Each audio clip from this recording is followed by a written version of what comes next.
Welcome everyone who has joined us. My name is Zach Carson. I am one of the curators and producers of the Cannabis Sustainability Symposium.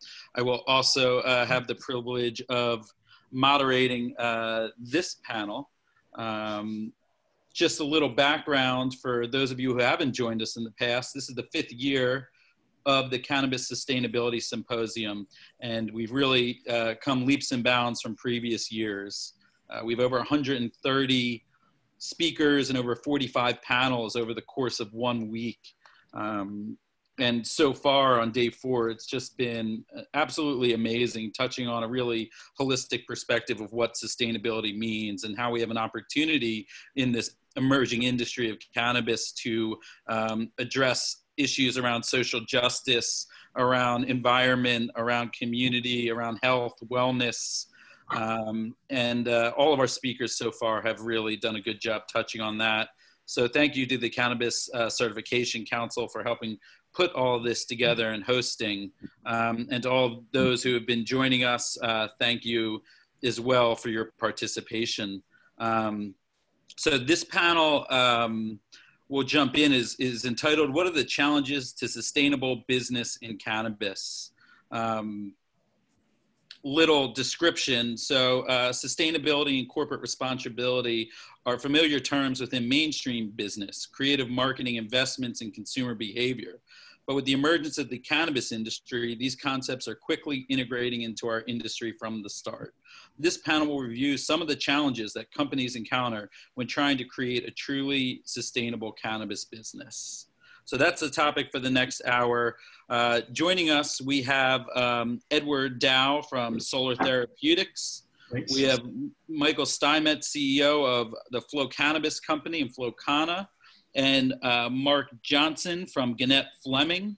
And I am Zach Carson from Imaginal Presents. So let's just go in that sort of order. Maybe give us a little introduction as to who you are and a little bit about your company and background. So maybe start with you, Ed.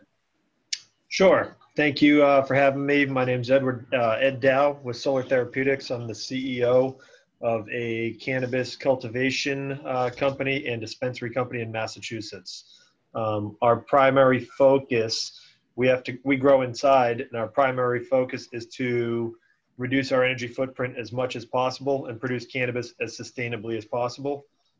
We do that with our own microgrid and our own solar panels, and are right now 100% off the electric grid. Perfect. Thank you. And where are you based out of, your company? Somerset, Massachusetts. Awesome. So some East Coast insight coming. All right. Mikey, how about you? Right on. Thanks, Zach. Good to be here on the stage with you, brother. You too. My name is Mikey Steinmetz, and I'm the CEO and one of the co-founders of Flow Cannabis Co. We're most recognized for our brand, our consumer brand called Flowcana. And we are a California-based company. We are headquartered in Mendocino, California, in kind of the heart of the Emerald Triangle. And what we've done always from inception of our business is find a way to usher this industry in the most kind of sustainable path forward that we can all kind of be proud of, right? You know, kind of like you said in the opening remarks, Zach, you know, we have this opportunity with this industry, you know, at the brink of, legalization or big changes on the horizon. Massive industry, massive demand, you know, touches so many different areas of the world, from agriculture to medicine to biofuels to construction materials, that could really kind of have a transformative effect on the planet. So, you know, how do we want to build this industry? With what values do we want to see it kind of go forward? That's kind of the things that kind of excites us the most. Wonderful. We'll be learning a little bit more about you and what the Flow Cannabis Company is doing throughout this. And Mark, a little background from you. Okay, so Mark Johnson, I'm Senior Vice President, Director of our Private Sector Services at Gannett Fleming. Historically, I was the founder of our Corporate Sustainability Program at Gannett Fleming in 2009. Handed that over to a very competent individual in 2016. I'm on the board of Sustainable Ventures Corp at Gannett Fleming. It's sort of a group that We'll finance some sustainable projects that are brought in internally by our own employees.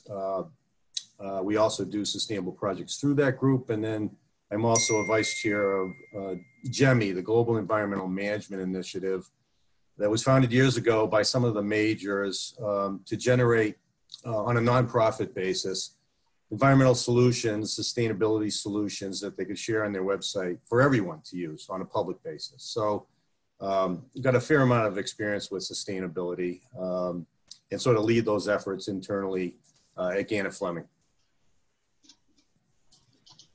Awesome.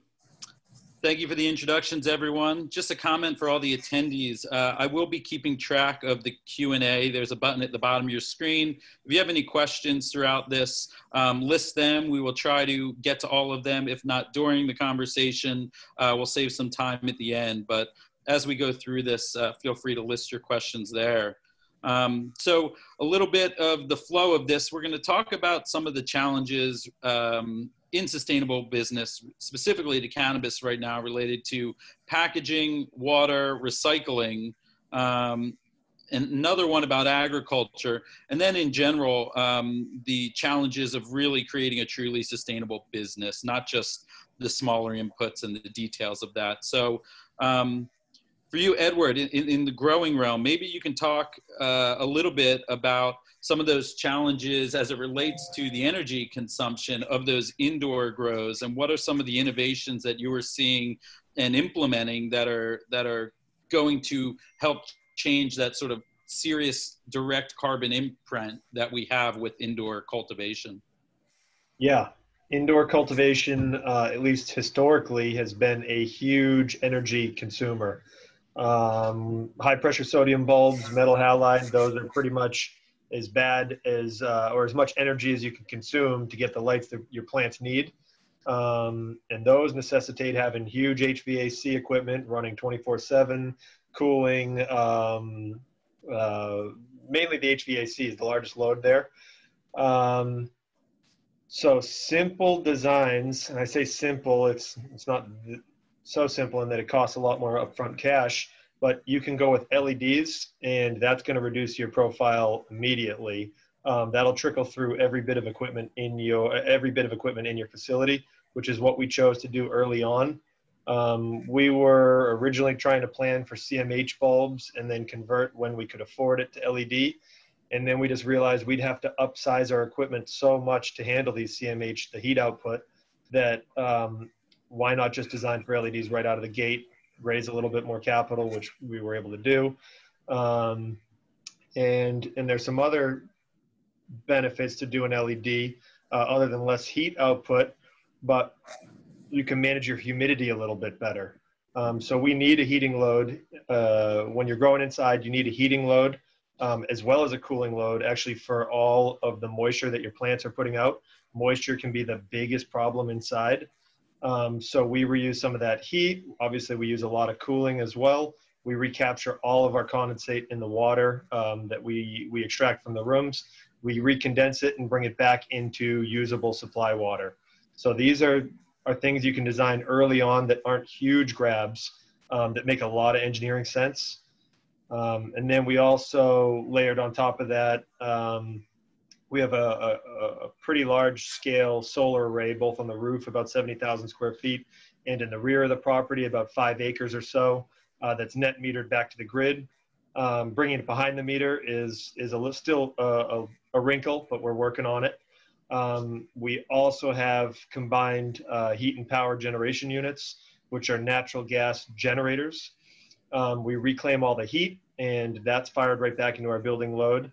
And we're able to offset, I'm comfortable saying, at least 65% of our carbon emissions versus status quo, but we're targeting over 90. We're trying to get over 90.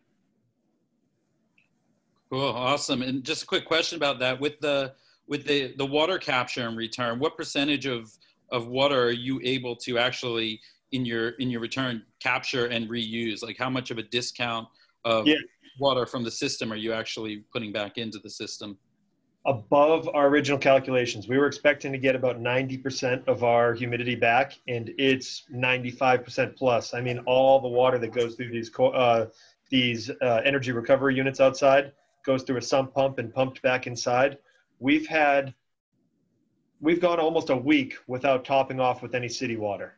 So that's how much water we're reclaiming out of the transpiration from these plants. So above expected. And is that a hard process for those in the indoor cultivation world? Is that a hard process? And is it a worthy investment in terms of our financial ROI on what that cost of water is versus what the return output is? Or is it just a sort of an environmental concern right now? This one's more of an environmental concern, and these indoor cultivation are so expensive that I thought it was one of the cheapest equipment additions we could do. I'd say the biggest problem we have with the condensate water was making sure it was sterile and clean thereafter to put back into our supply water. So there's a little bit more maintenance on the back end with dealing with that water, polishing it, sending it back into clean, usable water. But overall, I mean, it's really one of the cheapest, easiest grabs you can do in the beginning of design. I can't imagine trying to retrofit after the fact. It would be really tough.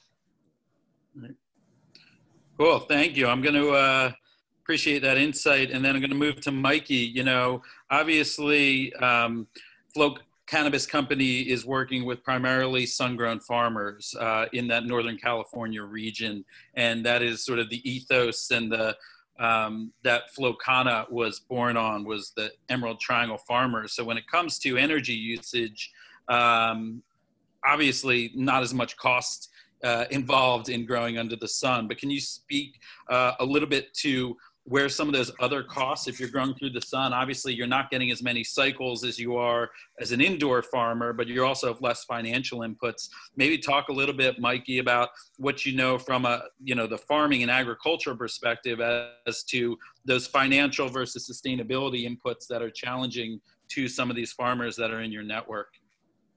Yeah, for sure. And first of all, big kudos to Ed for everything that he's doing out there in Massachusetts. I know we caught up prior to this conference, but I didn't know in that great detail all the stuff you guys were doing. So pretty impressive, and congrats. I think that's really kind of what I've heard in terms of like the most sustainable kind of indoor practices that I've kind of heard of. And for us, obviously the Holy Grail is interstate commerce, right? So that we can actually be shipping from producing states to non-producing states the products, just like California is the natural, agricultural hub of the nation for all other fruits and vegetables, producing almost 67% of all the fruits and vegetables consumed nationwide. Some fruits like strawberries and alfalfa and almonds were growing 99% of it.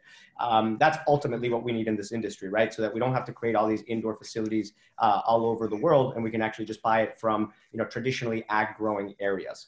As it relates to us, you're spot on, Zach. Our farmers and our product are exclusively sun-grown products. The Flow Kana brand specializes in Emerald Triangle kind of farmers from Mendocino, from Humboldt, from Trinity counties. And, for me, Zach, and I think the people, obviously use the word kind of mainstream nowadays, the word sustainability, but for us at Flow Kana, like sustainability as it relates to the environment is probably the most important piece, and the piece that everybody refers to as when they think about the word sustainability. But sustainability for me, in our mind, and the way we think about it, has to be all encompassing and more holistic, right? It's economic sustainability, cultural sustainability, et cetera, et cetera. Okay, so as it relates to our farmers and your exact question, what are their cost structures and what do they do? Really, because they don't have to use the sunlight, because they've been living off grid and developing this land for a while, their soil inputs are actually very minimal. A lot of them practice kind of regenerative agriculture, where they're regenerating the soil every year with cover cropping, animal grazing. And, while maybe upfront, some of those, it may be cheaper to till the land and to go aggressively with compost and get production up and running in year one. I actually, when you think about economic sustainability in a longer term horizon, so not on a 1 year cycle or a 2 year cycle, but on a 5-7 year cycle, I actually think that sustainable practices, regenerative practices actually pencil out in the long term even better financially as well. And I think that's what we're seeing in our farmers. Really, our farmers' costs really come with everything post harvest. So the growing and the cultivating of the plant, very low maintenance, low touch, everything of drying, curing, trimming, harvesting, packaging, that's where everything really gets expensive. And especially for the farmers that are not doing it at scale, are doing it at small sheds and small facilities, it gets even more costly for them. And that's what we do as a business. We have all of the centralized post-harvest infrastructure. So aggregation, trimming, packaging, processing, and we do that at scale for many, many farmers. And we take advantage of those economies of scale so that together as an ecosystem, we can thrive. Yeah, and I think that last part about the services that the Flow Kana and Flow Cannabis Company are able to offer them as it relates to that financial sustainability piece, as you said, you work. Hello? And tell our audience a little bit more about the solutions that were created when the Flow Cannabis Institute was created, and what is offered there and how it's used. Okay, Zach, excuse me, but my internet froze for a second. Are you saying what infrastructure we created to support the post-processing? Is that what you asked? Yeah. Okay, great. So for us in the Emerald Triangle, there's a couple pieces to how our business works. First, we have aggregation facilities in nearby locations where there's dense populations of farmers.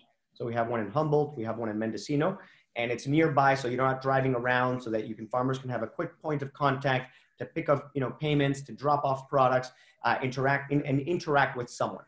I don't know if the people in the room know, but the Emerald Triangle, this famous region in California, Mendocino, Humboldt, and Trinity, is about the geographic size of Ireland. Okay, so it's a massive geographic region in Northern California.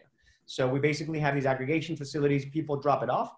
That product is graded, sorted, lab tested, and then ultimately trimmed.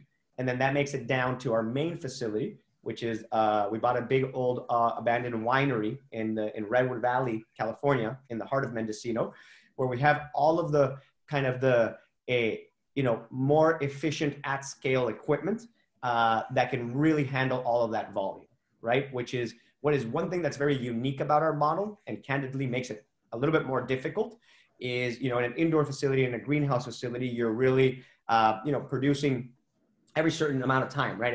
You have 5 or 6 cycles a year, or 4 cycles, depending on what you're doing. And for us in our business, a sun-grown, purely agricultural model, you get 1 harvest a year, right? So we have to have the infrastructure to support it, to bring in that inventory, to hold it in, dry, climate-controlled areas, humidity-controlled areas, and that makes it just very challenging and also very costly to set up. So we believe that our service is kind of very beneficial to kind of smaller operators that don't have those dollars to do, and can kind of give it to us to kind of do it. Right on. Thanks for explaining that a little more, Mikey. I'm going to move on to Mark. Mark, we've heard too, with the solar aspects as it relates to the indoor and the technology aspects of sun capture and water reuse. And as Mikey was saying, as it relates to providing centralized services in terms of the trimming, storage, all of that, you're dealing with a lot of portfolios of different companies, different manufacturing, different industries really, and how those companies are pushing towards more sustainable business. Can you talk a little bit about some of the main issues that you're seeing with the companies that you're working with, and how you're addressing some of those? Well, I guess, when we look at sustainability, the word that resonates for me is efficiency, right? Ed, I mimic what Mike said. You guys have done a great job, and you can tell you're an engineer. At the end of the day, when I look at whether it's greenhouse growing or, just typical farming, it's the same issue that all of our agricultural companies out there face, right? I represent a lot of food industry on an environmental basis, as well as sustainability. And it all comes down to water and nutrients, right? When you look at cannabis, it uptakes a significant amount of nutrients and carbon, and it utilizes a fair amount of water. Kudos again, Ed, for the recycling. But at the end of the day, I think what we've got to look at is potential technology to address a lot of these things. There are other issues that we'll talk about, recycling and things of that nature probably in a few minutes, but there are some opportunities out there, I think, for the industry with regards to managing growing side of the business. You know, there's another company that just recently, and I'm not sure, Ed, if you got a chance to look at it, but I'm familiar with them now. It's called Intag, where they have a patent that generated essentially a patent on a digester to take animal or livestock waste. They started off with hydroponics and fish waste, but this digester essentially creates a liquid fertilizer, and they inject that into pea stone beds in greenhouses, as an example, with air, and they actually increase the growth rate. It's pretty significant. As an example, a banana tree, in 1 year, they get 5 years growth. So it potentially increases your growth cycles on an annual basis. More importantly, what it does is it takes this waste byproduct and takes it out of, you know, our system, if you will, and actually does create very clean water as an endpoint. So I think there's some real opportunities out there for the industry. When I look at the challenges, and it doesn't matter what industry you're in, the challenges are pretty much the same. Some regulatory challenges, whether it's recycling, on a local basis, it could be water allocation. On a nutrient basis, everybody's looking to really go organic, right? But there's some implications there as well. On an environmental basis, there's runoff. I mean, we've experienced this years ago down in North Carolina, where we saw significant runoff from application of manures that actually created additional, well, new bacteria that, you know, how do I say this, attacked fish from the outside. So at the end of the day, I think this is an industry that can certainly learn some of the lessons that the agricultural industry has learned for many years. And applying new technology like, well, you know, Ed has done. And that's not necessarily new technology, but he's applying it in a different way, let's say, than maybe somebody else has. A lot of good opportunities and a lot of learning that we can all essentially take forward for the business. Yeah, absolutely. So I guess this is a question kind of for all of you guys, and maybe we'll go backwards or just feel to jump right in. But, you know, as Ed was talking, some of those technologies that push to more sustainability do not always relate to financial savings. And it's really hard, especially as this industry emerges and as policy sort of balances out to support business.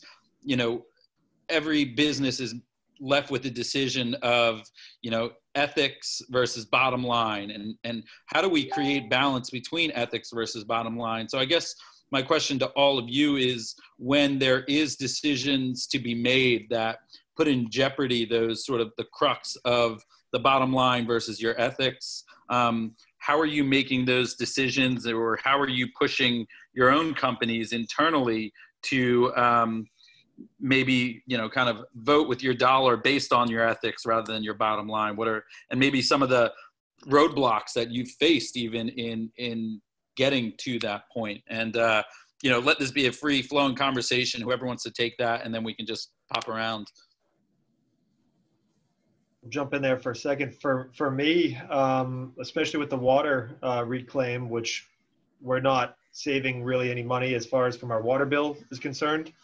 I feel like it's almost a marketing write-off. It's by doing this, it's what the consumer wants. It's what a lot of my conscientious investors want, and it's certainly what I wanted. So we build it in now, and I think it'll resonate with the consumer. So you can look at it as money well spent in that regard.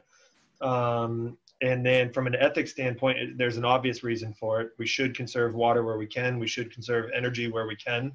And one of the things we're trying to do is be a responsible corporate citizen. I'm trying to run a business, but I think it makes a lot of sense for us to do this upfront infrastructure and investment, and it'll pay off in the long run, I think. Not just on our bottom line, which a lot of them do pay off on the bottom line, but I think it'll pay off with the consumer. I hope it does. Yeah. And I maybe framed that in a way that made it sound like this has to be a choice between sustainability and impact and bottom line. And I think we're seeing, you know, in a lot of different ways, good company ethics leads to all around better business, better bottom line, better community. And I think what Flowcana has done in a lot of ways is really push that. They're one of the, top flower brands in the state of California, and their ethos and ethics demonstrate that you can start in an industry and be a forefront leader representing a value proposition of that. So maybe Mikey, you just want to comment on that and how that has been, from the start in one of the largest economies in the world, really.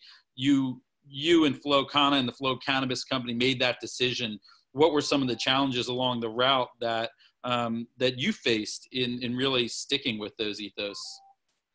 Thanks for that intro, Zach. Yeah, and I agree with this kind of reframing of the question that you just kind of set forth, because, for me and for us, a business is really the sum total of all the people that are part of it, and the sum total of all the investors, of all the advisors, of all the decisions that you make. And, it's hard for us to really think about this issue as an isolated issue of like, let's just deal with, planetary sustainability or, the environment sustainability as one thing while not thinking about everything else.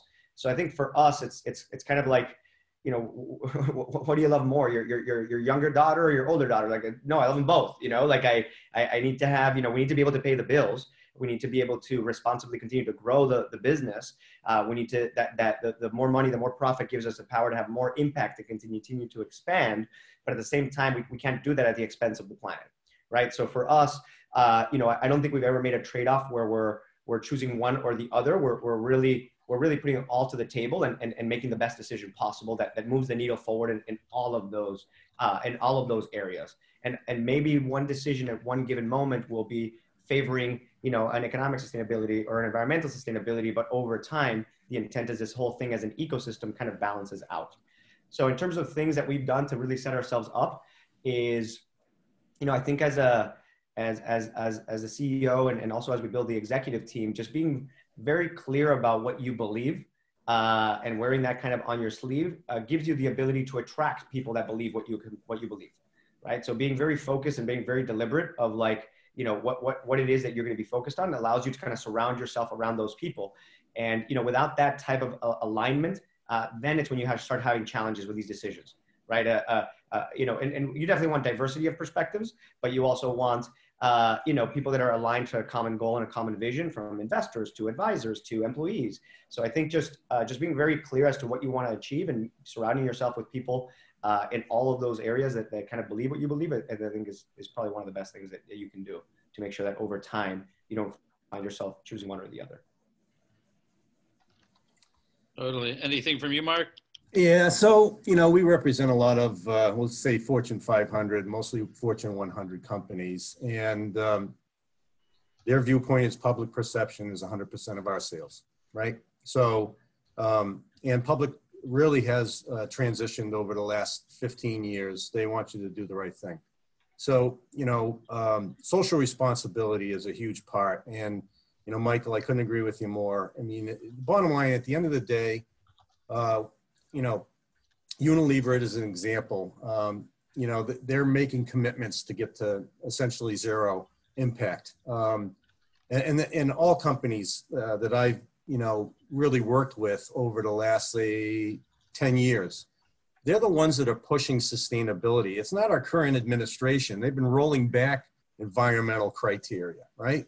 But the ones that are leading in our industry, and they recognize, frankly, that, through a materiality assessment, as an example, you talked about stakeholders, it's the company, it's the people that work for it, it's the consumers, and it's the stakeholders that really make a decision what's important.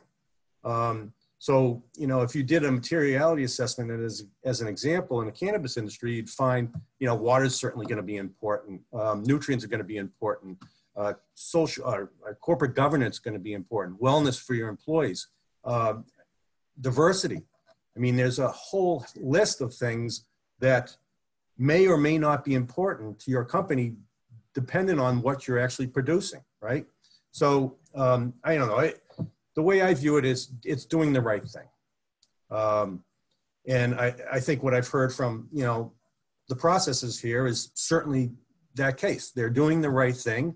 Not everything sustainable is cost effective or has a return on investment. And you have to decide what's important because you also have to survive in business. So, you know, when somebody asks me, do you have a defined corporate sustainability budget, you know, to pay for these things? Well, nobody does. These projects come on a capital basis in the large companies. They'll be submitted. And when the board reviews them, they're looking at what gives them a reasonable return on investment. Some things are tangible. What's not always tangible is those sustainability things that people are actually performing. And at the end of the day, what I'm seeing is they are betting on the public.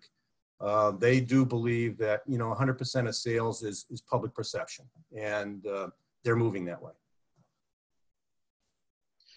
Yeah, I mean, we've, you know, in a lot of ways, I believe the cannabis industry is riding on the coattails of, you know, the natural product industry, the outdoor retail industry, consumer packaged goods. And, you know, we've seen over the last 15, 20 years, the evolution of the consumer influence to demand better products and the market respond to really consumer pressures to show that those ethos and ethics are, you know, people voting with their dollars is actually really affecting the market. And hopefully that is, you know, influencing and integrating directly into cannabis. We had a comment from Lily that 80% of consumers want companies and brands they support and buy from to have a sustainability plan.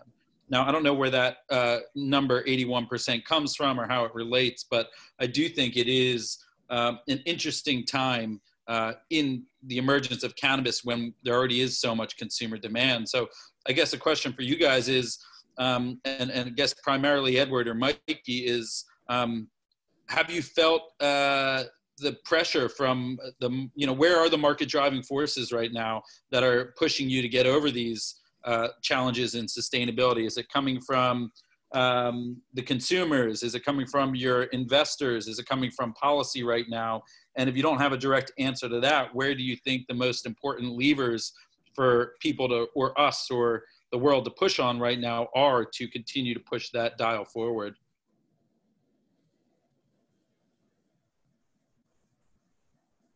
Do you want to go ahead, Ed? You can start if you want. Whatever. There we go. Go ahead. Sorry about that, Mike. So in Massachusetts, we were actually mandated to do a 36 watt per square foot maximum power consumption versus square foot of canopy. So I believe Massachusetts was the first state to roll out real comprehensive energy reform programs. There's a lot of grandfathered businesses in Massachusetts that are trying to convert, but haven't yet. They get extension after extension, but Mass has effectively mandated that we maintain some level of energy efficiency. And then if we were already doing that, I decided why not take it to the next level and just really own the efficiency side in this space. And I think Massachusetts policy is now being looked at by other states. New York, I hear about a number of others that are coming online.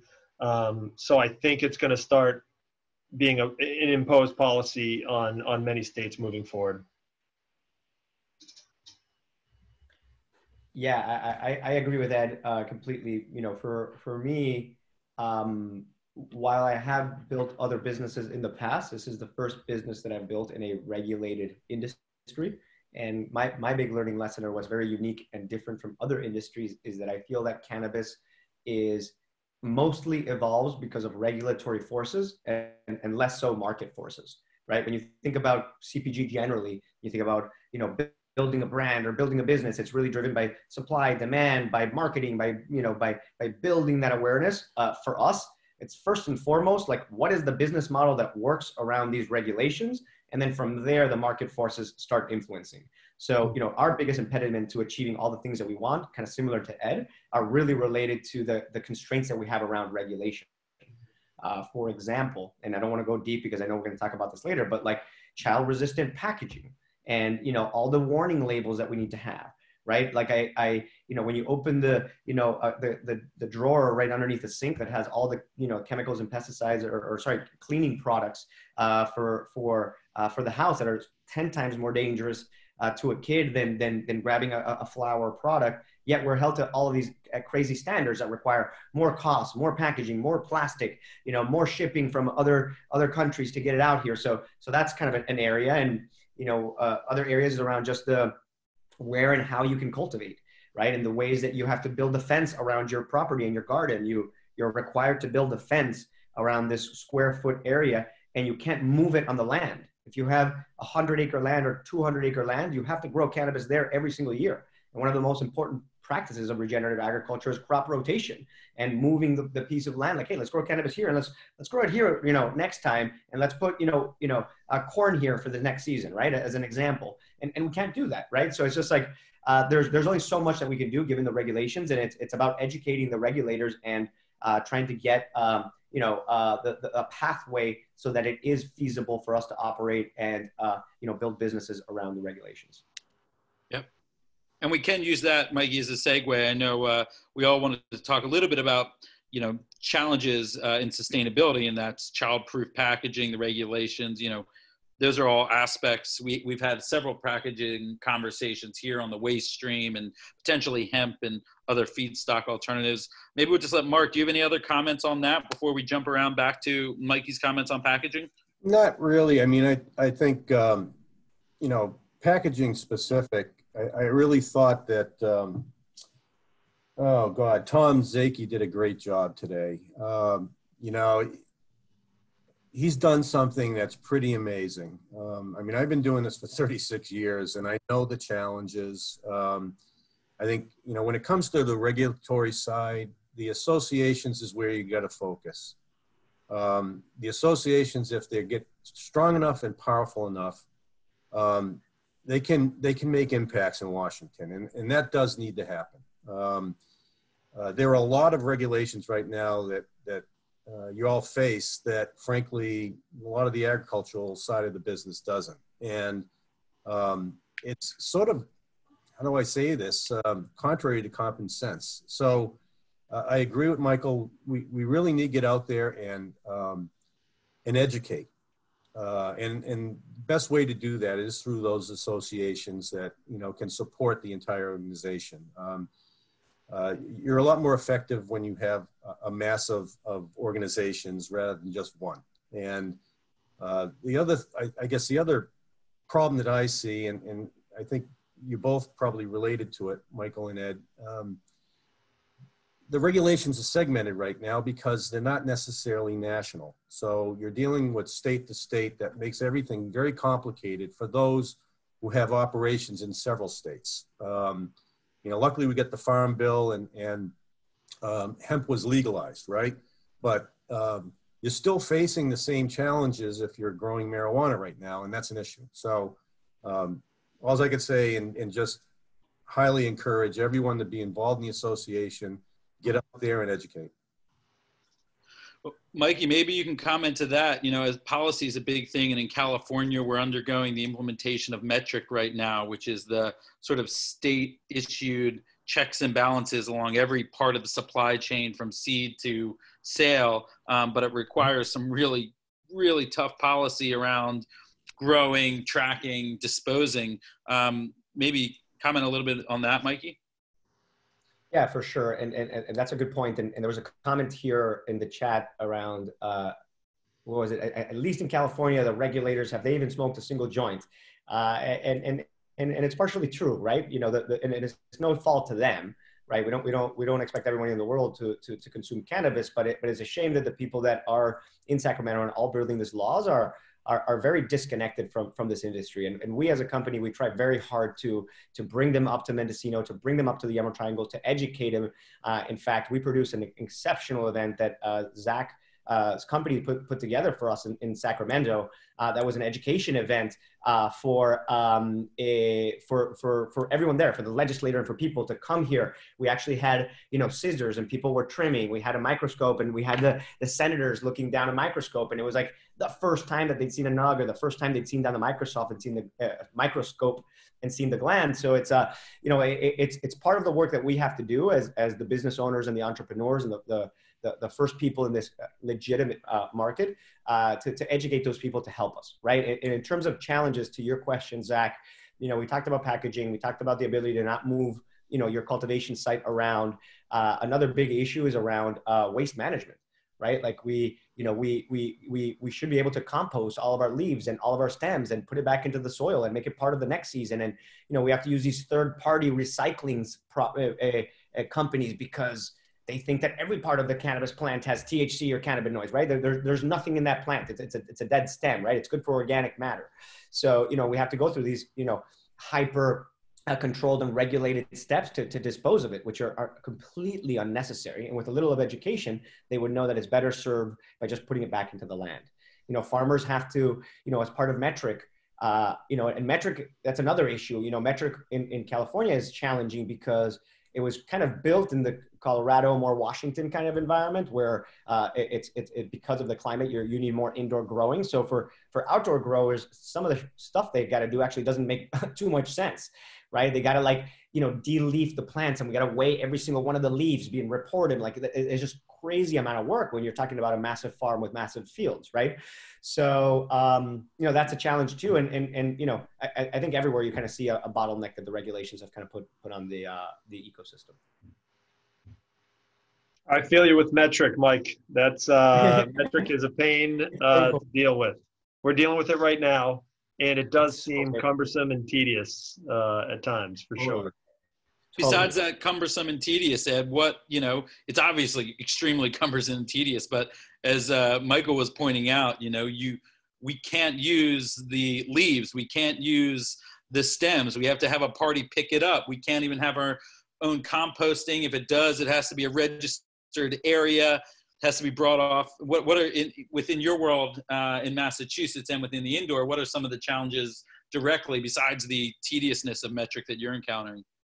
Yeah, well, I agree with Michael completely on the waste aspect. We have to render it unusable, which it's a leaf or it's biomatter. We should be able to compost it. I fully agree. But we have to haul it off in locked containers as hazardous waste pretty much. So it's really behind the times, onerous, and outdated completely.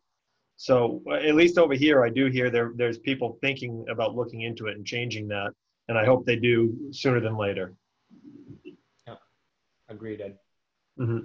Another thing, Zach, just off the cuff here, Please. This is a plug for, legalization or, passing the MORE Act or the SAFE Act, banking. I have to move cash around the entire state. We're a statewide organization. My furthest farmer is up in the northern part of Humboldt, and my furthest dispensary is down in San Diego, close to the border, right? And we have to haul cash and use a third-party service. And why can't we just use credit cards and use regular banking, right? All these things that make that cause more steps, more bureaucracy, causes us to have to find workarounds that are oftentimes more costly, more inefficient, and worse for the environment. So, I'm a big believer in moving the agenda forward, not only at a state level, but also federally. Yeah, and I think we're finding that, two things you mentioned there, Michael, which is number one, the banking on a national scale. We are starting to see some pilots emerge in California and in different places that might move that needle forward. Again, based, a lot is going to be on a policy push as it relates to that. The other thing that's really similar, as you started to say, is the interstate trade. And there is a big push, as a lot of people know, for federal legalization, but there's a lot of people pushing prior to that for an interstate push. So, maybe with those two things, I think these two conversations combine so much of what Mark was mentioning about the need for getting involved in policy and the need for associations and the challenges to metric. But how do we get over, and maybe talk about your companies, all of you, how you're getting involved in those policy changes? Michael, you mentioned some events in Sacramento, but I know Flow Cannabis Company has been involved, in a lot of lobby efforts, and I'm sure, Mark, your companies have as well. What is going to be the key to success for, let's just say, banking or interstate trade to get us over that? And how much of the issues that we're facing as it trying to become truly sustainable will that solve once we get those two through the door? I'm going to jump in really quick. I know there's efforts in Wall Street right now to try to sort of address this. But I think the roadblock is federal legalization, right? That was the issue with hemp originally. It's now the issue with marijuana, and of course it has been. So in my mind, it's going to be paired up with legalization. I don't see really any other way. So that's where I think some of the lobbying activities need to sort of focus. Seems like there might be some leeway there coming with maybe another administration someday. But, at the end of the day, there are certainly signs in Wall Street that they're trying to deal with the financial side of it. I just think people, unfortunately, are apprehensive until there is something that legalizes it nationally so they can do the interstate stuff. And that's what I see as sort of the roadblock.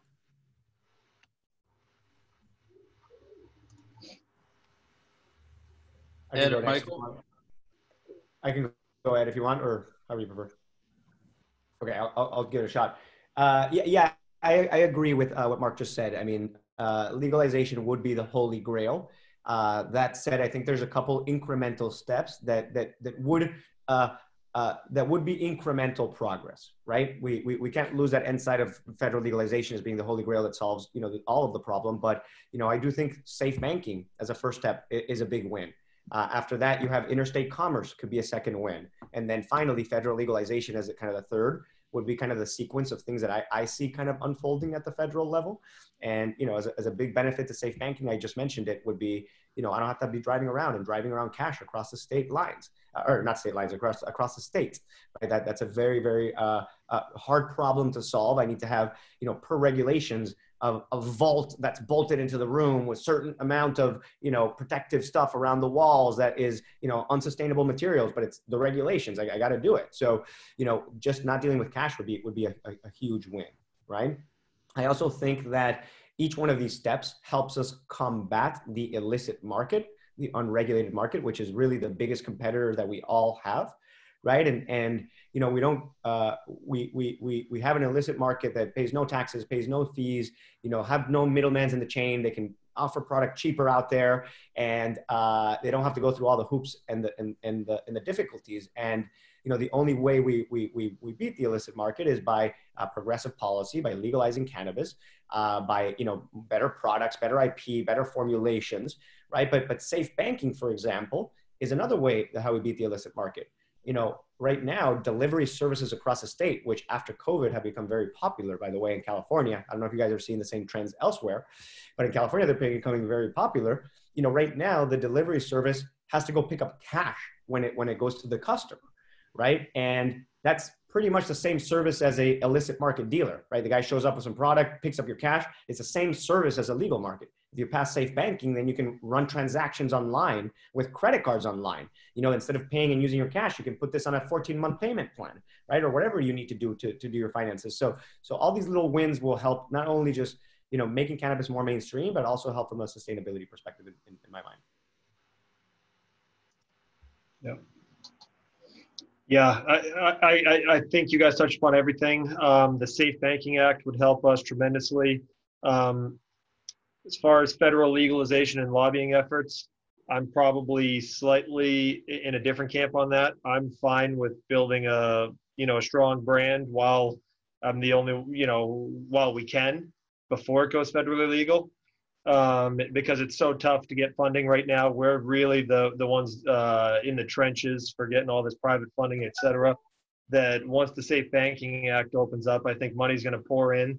Yeah, I think there's going to be a lot of smart money that goes into these existing companies, but there's also going to be tons more pouring into new companies. So not that I'm at odds with federal legalization. I want it to happen. but also the interstate commerce. It's California is a giant. They could wholesale to a huge portion of the United States market. So it's just we're going to have to fit in different distribution chains and figure out how we all fit in the equation as it becomes federally legal. So for that, I'm fine for it to take a couple years. That's okay. And I do think it you know, there was statistics, and probably still is, that, you know, the Emerald Triangle region where the Flow Cannabis Company is based, an area, as Mikey said, the size of Ireland or maybe Rhode Island, had about 55,000 cannabis farmers that supplied about 60 to 70% of the weed in the U.S. historically.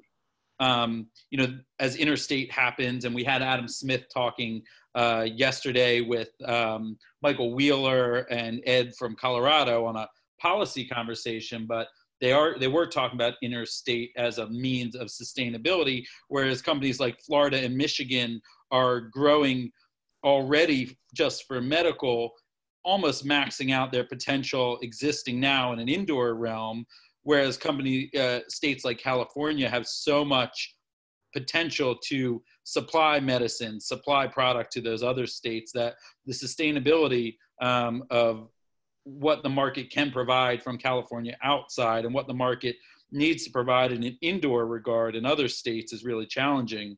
It sort of hits on two more questions, and I'll try to combine them into one. We have a couple minutes left. You know, I've seen some questions here about, and we'll just maybe turn this into final comments. Some questions about indoor grows versus outdoor grows, and obviously the sustainability aspects of that and what that looks like down the line.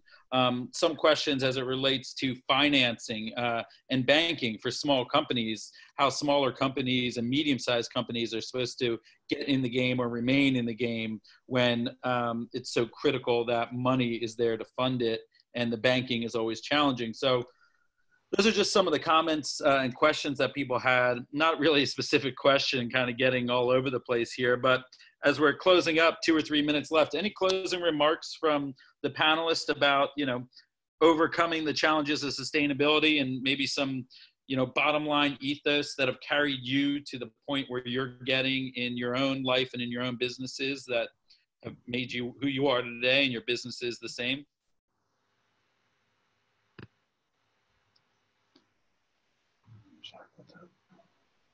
I can go if Sure. you want. Okay. So, yeah, I guess in closing remarks, guys, for the panelists and whoever one's listening, I mean, I think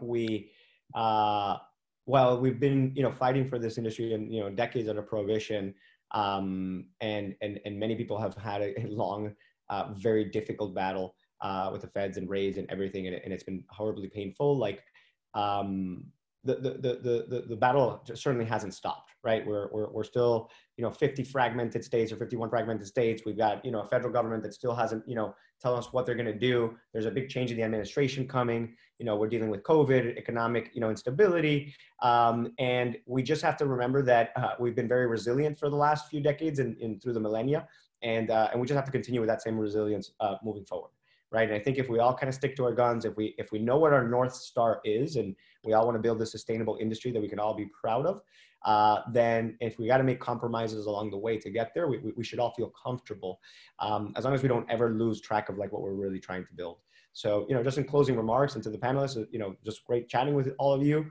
Super impressed with both of you guys' background, and, you know, everyone kind of listening. I hope this was useful. Yeah, thanks. Thanks for you guys too. This was great. Michael, good luck out there. Thanks.